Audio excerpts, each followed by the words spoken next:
আপনাদের একটা জিনিস বোঝা উচিত যে হিন্দুরা আজকে বলছে যে তারা হচ্ছে এখন সংখ্যালঘু। এই গত 15 বছরে হিন্দুরা এই দেশে কি করে নাই? গিয়ে মাদ্রাসায় গিয়ে তারা মাদ্রাসা বোর্ডের তারা চেয়ারম্যান হয়, মনে ছিল না তখন? এই দেশে মুসলমানদের উপরে কি নির্যাতন হয় নাই? বুরকা পরার কারণে মেয়েদেরকে বিশ্ববিদ্যালয় থেকে বের করে দেওয়া হয়েছে। মুসলমান সেজে মেয়েদের পেটে বাচ্চা দিয়ে ওপেনে তারা ফেসবুকের এই গ্রুপ বানিয়ে বানিয়ে তারা এগুলো করেছে।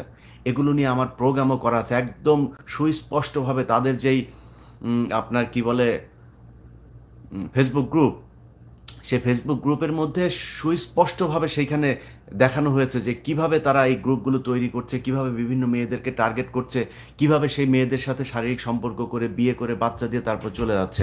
কোনো বিচার হয় নাই, কিন্তু এখন তো সেই সরকার নাই। নতুন যে সরকার, সেই সরকারের সময় তো এগুলোর বিচার হইতে হবে। তারা এখন সংখ্যালঘু বলে তারপর কান্নাকাটি করছে। এসব কান্নাকাটিতে লাভ হবে না। এই যারা এগুলো করেছে তাদেরকে যেখানে পাওয়া যায় সেইখানেই প্রতিহত করতে হবে। এত সুন্দর সাবলীল ভাষায় আমি কথা বলতে পারবো না, কারণ সবাই এখন মনে হচ্ছে যেন একটা একটা বিরাট একটা মানে মানবিক হয়ে গিয়েছে সবাই। এতদিন এই মানবতা কোথায় ছিল? যেদিন জামাত ইসলামের লোকজনকে 5 জন 7 জনকে যে করা হলো, মিথ্যা মামলায় সাজায় তারপরে ফাঁসি দেওয়া হলো, সেগুলো কোথায়?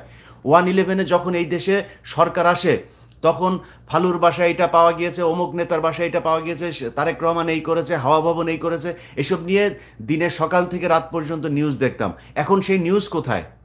সো বিএনপিকে মাথায় রাখতে হবে, এক টেলিভিশন নিয়ে 3 জন কারাকারি না করে ওই টেলিভিশনে যেসব সাংবাদিকরা ছিল